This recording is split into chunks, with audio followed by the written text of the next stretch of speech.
Salve galera, nova temporada aqui do Pode Chegar, diretamente da Assembleia Legislativa do Estado de São Paulo, conversando sobre diversos temas que vocês já conhecem e principalmente tratando de cannabis medicinal, que é um dos eixos centrais do nosso mandato, após a sanção da Lei 17.618, que inclui os medicamentos à base de cannabis no SUS aqui em São Paulo. Tem muitos desafios pela frente. E para falar sobre esse assunto, eu trouxe uma convidada muito especial, porque ela já é parceira dos nossos trabalhos há um bom tempo, que é a doutora Daniela Bittencourt. Seja muito bem-vinda, Daniela. Obrigado por aceitar o nosso convite. Muito obrigada, Caio. Eu que agradeço. É isso. Vou ler para vocês aqui a biografia da nossa convidada, que é médica veterinária, doutora em biologia molecular e pesquisadora da Embrapa desde 2007. E é sobre esse assunto que ela vem, né, sobre essa perspectiva. Atua em biotecnologia e inovação agropecuária, desenvolvendo tecnologias disruptivas para a bioeconomia, com foco em engenharia genética, edição genética e biomateriais. Atua na definição de diretrizes estratégicas para pesquisa em cannabis na Embrapa e atualmente é secretária executiva do Comitê Permanente da instituição sobre o tema. Sua atividade envolve articulação de iniciativas científicas, análise de políticas públicas e contribuição para o avanço da pesquisa aplicada à cadeia produtiva de cannabis no Brasil. Ufa! Dani, seja muito bem-vinda. Como eu já antecipei aqui, esse podcast, na verdade, é uma ideia que a gente trouxe para poder, além de difundir boas ideias, falar como está o passo, e no seu caso, claro, no âmbito federal. Sim. A gente aqui tem alguns avanços estaduais, mas óbvio que a União é sempre mola propulsora do desenvolvimento da cannabis no Brasil. Queria, antes de falar sobre esse tema específico, entender como é que você entrou na Embrapa, qual foi, já tinha no seu curso de veterinária, já tinha imaginado que você estaria sentada nessa condição hoje? Pois é, na verdade, sim. Durante meu curso de medicina veterinária, eu tive mais proximidade com os trabalhos da Embrapa, maior conhecimento, né? E sempre, já na metade do curso, eu já tinha na minha cabeça que eu queria ser pesquisadora da Embrapa. Que legal. Mas, na verdade, eu acho que essa paixão pela ciência veio desde pequena. Assim, eu tenho recordação de eu assistindo televisão em casa, devia ter uns 10, 11 anos, e estava falando justamente sobre o início da engenharia genética, dos descobrimentos, da possibilidade do que o DNA poderia trazer de evolução para a medicina. E aí eu me lembro de eu ficar olhando aquilo e falar, nossa, que legal. Mas assim, é engraçado, porque depois me veio essa memória na cabeça quando eu realmente via estudar e partir para a parte da engenharia genética, da biologia molecular. E engraçado, parece que a minha vida meio que foi me encaminhando para isso, mas na faculdade eu me recordo que o último semestre da medicina veterinária a gente tem que fazer um estágio, né, supervisionado, obrigatório, e já com mais de anos de antecedência eu já mandei meu currículo para a Embrapa, eu quero ir para a Embrapa, e lá fiquei. Desde 2007? Na verdade, eu comecei na Embrapa em 2001 como estagiária. Nossa! Então... 2000 como estagiária. E depois eu já emendei mestrado, doutorado, e aí passei no concurso e já assumi como pesquisadora em 2007. Perfeito. Poxa, que trajetória legal, de estágio até chegar na condição hoje sou de cria da Embrapa, literalmente. Orgulho para todos nós.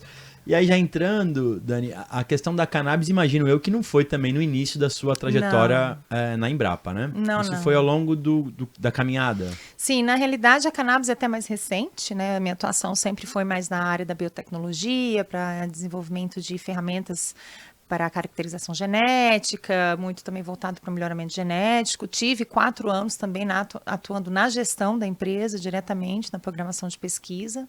E em 2018 retornei para pesquisa mesmo, né, na Embrapa Recursos Genéticos e Biotecnologia, e foi quando eu comecei a trabalhar na área de biologia sintética, né? Tive 2 anos nos Estados Unidos, na Califórnia, como cientista visitante, e nesse período que eu estive lá, eu tive mais contato com a terapia canábica, né? Até porque eu estava em San Diego, então na Califórnia você tem todo um ambiente de inovação propício para isso, né? No período que eu estava, inclusive na Califórnia, foi justamente durante a pandemia, e eu tive umas crises um pouco nervosas de ansiedade e acabei buscando a cannabis, né, como uma terapia, também. Exato. Sim. E foi quando eu tive maior conhecimento e comecei a buscar, me informar e conhecer melhor sobre a questão do uso, né, da cannabis na medicina. E quando eu retornei ao Brasil, já em 2020, 2021, né? Na época, logo em seguida, já assumi a presidência do portfólio de biotecnologia, né? Os portfólios de pesquisa da Embrapa, eles são uma forma de organização temática dos temas de pesquisa que a gente atua, né? Então, são gerenciados por comitês, gestores, né? Formado por colegas, pesquisadores com know-how no tema. Então, a gente auxilia a gestão de pesquisa da empresa na definição dos temas de pesquisa estratégicos, né? Que nós precisamos atuar. E eu trouxe, então, a questão da cannabis também, observando todo o movimento que já estava acontecendo aqui no Brasil. E a partir daí, desse período, a gente propôs um desafio de inovação dentro da cannabis, mas isso tudo depois veio toda uma questão judicial, questão legal, como é que ia ser, até que no final do ano passado, final de 2023, na verdade, a diretoria, então, resolveu criar, né, o GT, o grupo de trabalho relacionado ao tema. Eu ia perguntar isso, em que estágio que está a cannabis em Embrapa? Existe um GT formalizado hoje? Isso, na verdade o GT, ele iniciou em 2023, mas nós finalizamos o nosso trabalho no meio do ano passado, onde nós entregamos um relatório, discorrendo sobre todo o estado da arte da cannabis, o potencial, não só o potencial medicinal, mas também muito focado na questão agronômica, né, na utilização do cânhamo industrial também para o desenvolvimento de diferentes outros materiais e produtos, né, que é toda a parte de indústria têxtil, biomateriais, até na questão de potencial bioenergética, né, de produzir novos biocombustíveis, também tem toda essa pegada, enfim. Uma dúvida, esses relatórios produzidos pela Embrapa, eles são públicos ou eles são fechados? Não, esse ainda está fechado, porque ele tem uma parte estratégica, né, que foi onde a gente definiu todo um encaminhamento em termos de ação estratégica para a empresa, como a gente agir, onde a gente também definiu toda a programação de pesquisa. Na verdade, foi a primeira proposta, né, que nós desenhamos agora para ter um programa de pesquisa com cannabis dentro da Embrapa. Então, isso foi definido, mas a gente tem intenção de publicar parte, nem que seja parte desse trabalho, em breve. E uma curiosidade, como é, assim, com os outros pesquisadores, esse tema é bem aceito? Tem resistências? Sim, nós até fizemos agora recentemente um questionário, né, que a gente interno, tá, né, a gente teve até, no geral, o pessoal recebeu bem, claro que sempre tem pessoas que não entendem, que estão ainda conhecendo o assunto, que questionam, mas, no geral, os colegas trouxeram feedbacks positivos para a gente. E engraçado também que quando foi a criação do GT, né, quando teve o período da criação do GT, muitos colegas pediram para participar, né? Então, o nosso GT teve até, nós fomos... Uma disputa, assim. Foram 18 colegas de diferentes áreas de pesquisa, porque, querendo ou não, a cannabis também é um tema multidisciplinar, não tem como, você tem várias vertentes aí de atuação dentro da pesquisa, com certeza.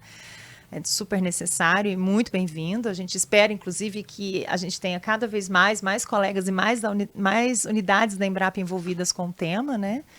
E nosso GT foi composto por 18 colegas no final. Bom. E a gente teve, não, gente, já deu.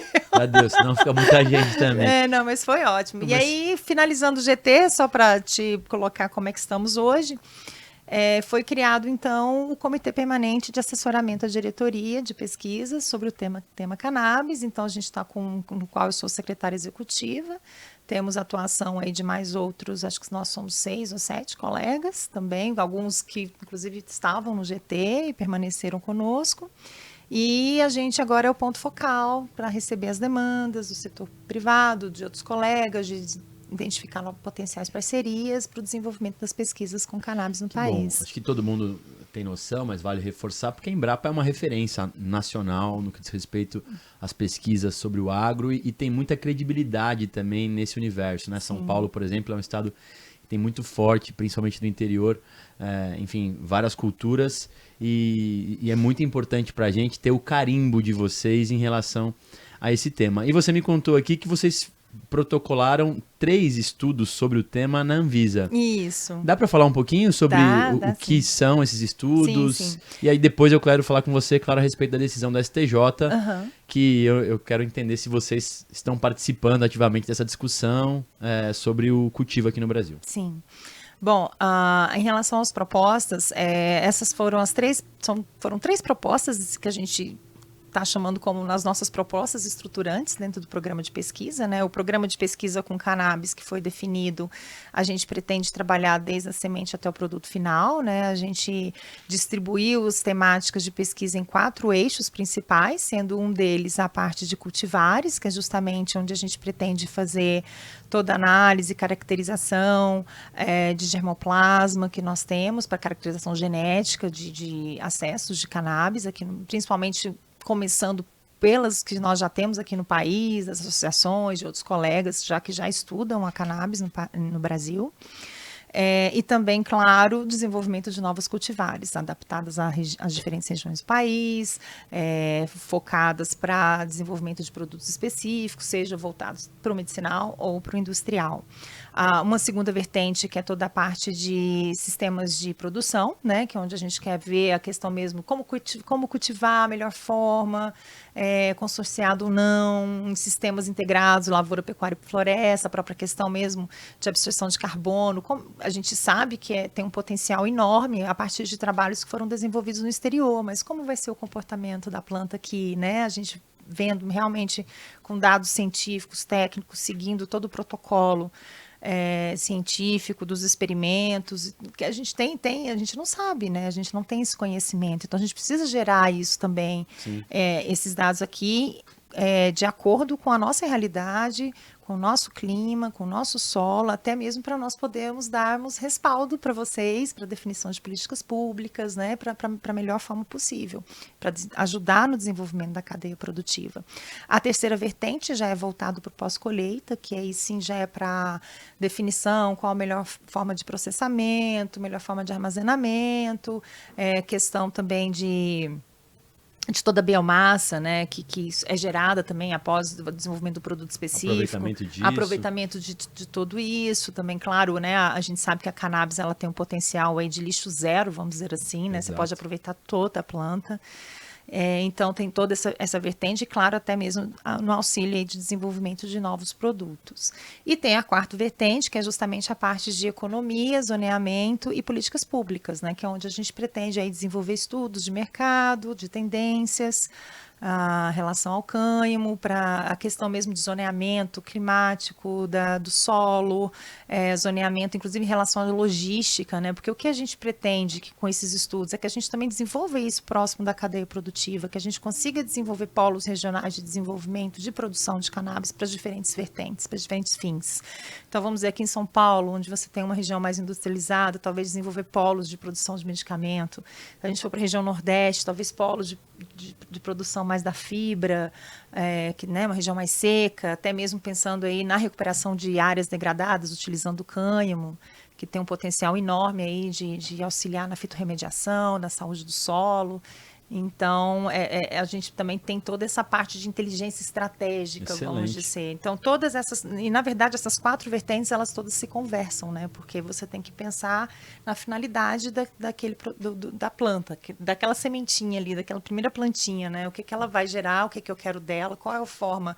Se for para fins medicinais, eu tenho que ter um determinado controle de qualidade, que para o cânhamo industrial talvez não é necessário. Então, isso tudo a gente tem que ser visto. Não, excelente. Eu não tenho dúvida que vocês vão poder ajudar muito aqui a gente a avançar e começar com qualidade. Sim, já. Com certeza. E aí, dentro, só para final, porque olha, se você me der... Não, mas é bom ouvir, assim, eu acabo... essa parte mais técnica, científica da planta. Sim, ainda mais que a gente gosta do assunto, a gente fala muito com médicos aqui, sabe, Dani? Então, você está trazendo uma vertente mais científica, assim, né, da questão da planta, da produção porque mesmo, do cultivo, é o insumo, que é a sua né? área, E é o insumo do medicamento. Exato. Então, a gente tem que ter todo um cuidado para que ele seja realmente também propício para a utilização em medicamentos. Mas, nesse primeiro momento, esse é um programa de pesquisa que a gente pretende trabalhar aí nos próximos 12 anos, né? Inicialmente, é claro que eu acho que cannabis é um assunto para a vida toda, né? Como qualquer outra cultura que a gente vem desenvolvendo e inovando tecnologicamente nos sistemas produtivos. Mas, nesse primeiro momento, os primeiros projetos que nós encaminhamos à Anvisa, que a gente chama dos projetos estruturantes, estão focados justamente no desenvolvimento desse banco de sementes, né, e caracterização genética, que no caso eu estou à frente, coordenando essa vertente de pesquisa lá na Embrapa Recurso Genético e Biotecnologia. Temos uma outra vertente que está sendo coordenada pela minha colega Beatriz Emídio, lá na Embrapa Clima Temperado, que é a parte de melhoramento genético voltado para fins medicinais, que fica em Pelotas.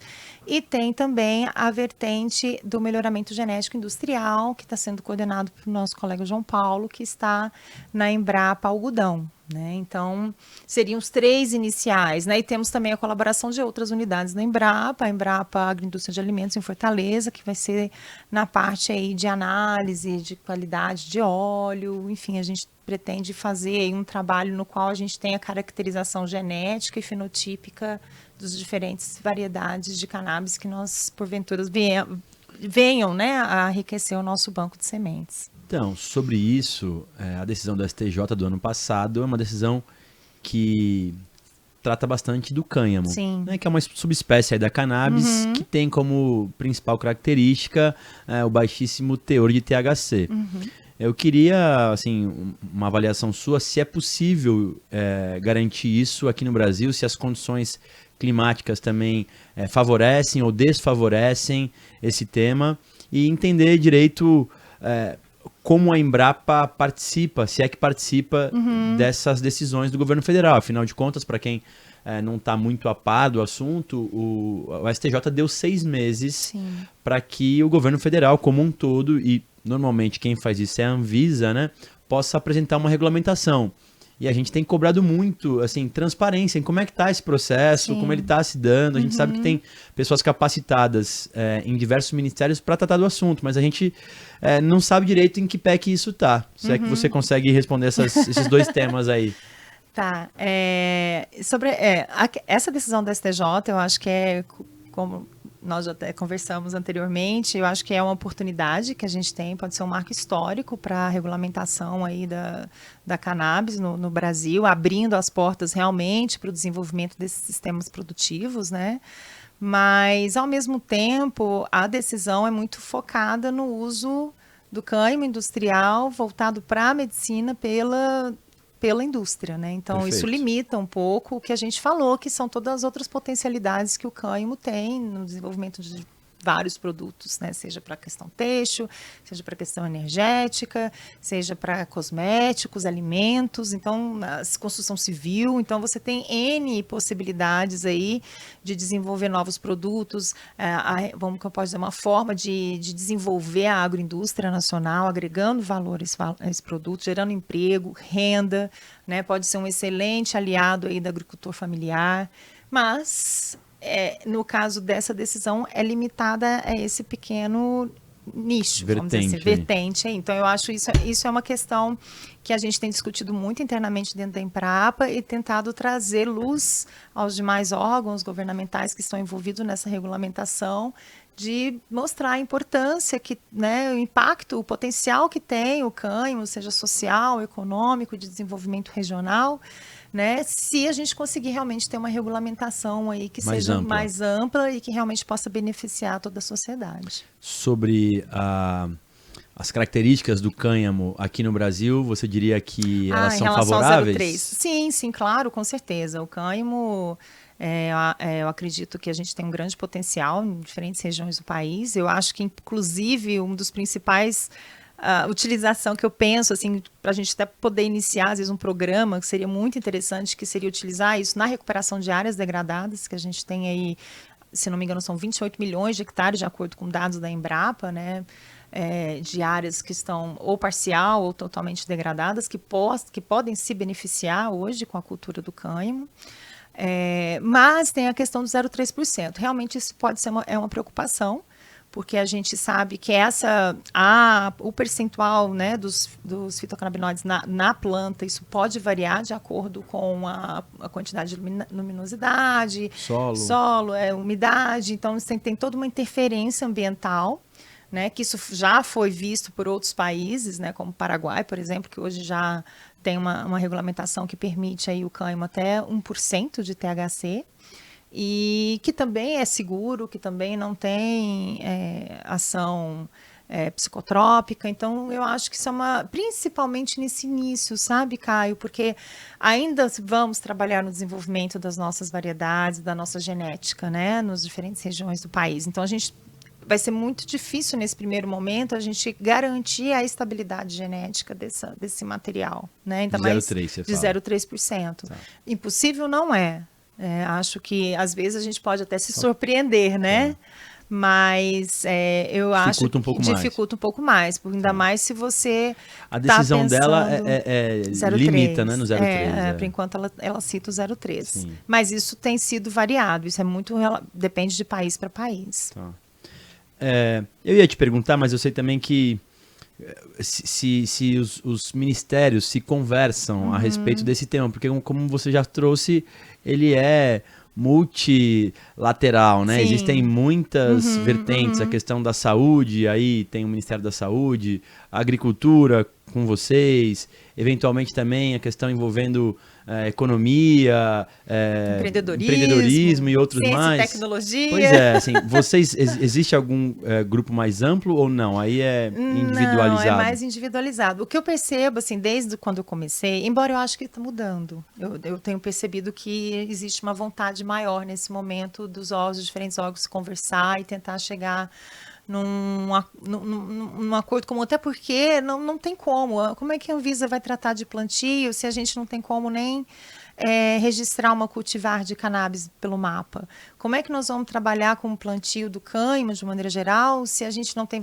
muita variabilidade genética? A gente vai precisar importar semente e não tem como a gente solicitar uma autorização de importação pelo mapa. Então, assim, não tem como os diferentes atores aí que são essenciais para essa regulamentação não conversarem.